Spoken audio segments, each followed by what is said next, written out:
If you place a bowl of ice in your room, as the ice melts, it continuously absorbs heat from its surroundings, cooling the air around it. That's actually the basic principle of air conditioning. But relying on melting ice alone, far too slow. So you get clever. You bring in a fan and blow air over the ice.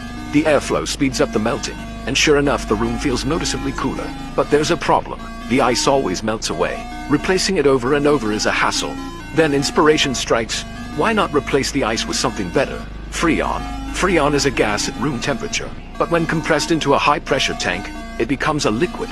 To make the system run continuously, you design a closed copper tube circuit and fill it with Freon. Now the heart of refrigeration is born.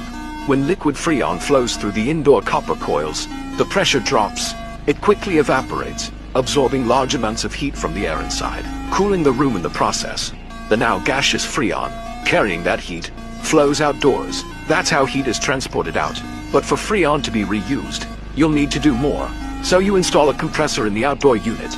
As the gaseous Freon passes through, it's heavily compressed, causing its temperature to rise up to 80 degrees or more. To cool it back down, you run it through a coil condenser with a fan, where it releases heat into the open air and condenses back into a liquid.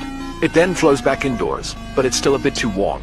So you add an expansion valve to the indoor coils. As the high-pressure liquid passes through, its pressure suddenly drops, and its temperature plummets. Now, it's ready to flow again through the loop, starting a new cycle of cooling.